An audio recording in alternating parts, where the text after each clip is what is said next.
Today, I'm going to have, in a few minutes, bring on special guest, Donny. He's the Vice President of Sales at Simpli.fi.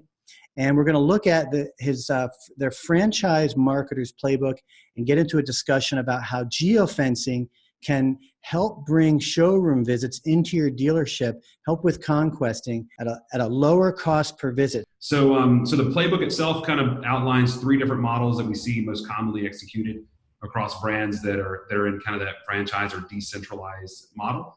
And we just offer kind of our best thoughts specifically around programmatic and other things as well. So this is relevant, obviously, for the dealer franchise model, because you have car makers, which are the national brands, and they have their marketing strategies and objectives that are driven nationally. But the OEM's interests are going to be national and, of course, regional as well. They're not intrinsically designed for that local specificity, if you will. Mm-hmm. So programmatic is really just a term to frame the intentionality of the local targeting. So do me a favor, maybe take us down the path and explain what geofencing is and how that works. With geofencing, it's the idea of being able to target a campaign in a very small geographic area. So if you think about like a car dealership, those things don't sit on squares. They typically they work around streets and the plot lines of the property that they own. So what we would do with geofencing is actually target the actual border, the property line of that dealership. And then the way that it works is as people go to a dealership, so let's use an example of a conquesting campaign.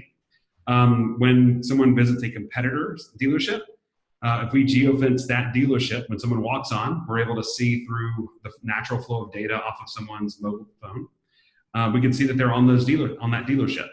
We then anonymize and identify that user.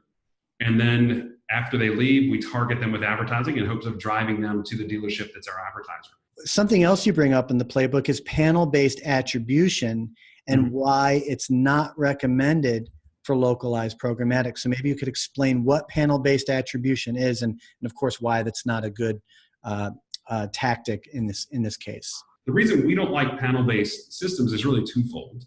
One of them is that when on a national campaign, you get a larger number, a larger sampling, so you probably get a truer version of it. But if you're targeting just a single auto dealership, then you may only see 3 conversions, 3 people that actually convert with your SDK.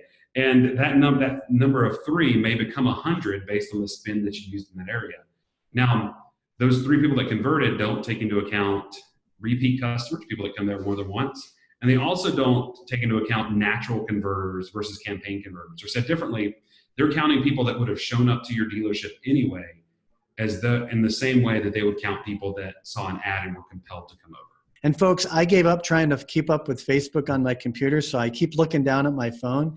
I see Amanda's up there. Great to have you back, Amanda. By the way, Donny, Amanda says she loves your glasses. They are pretty hip. Simpli.fi itself is an audience targeting platform that offers video, mobile, native, and display solutions, both in-app, across the web, every device, even connected TV, things like that.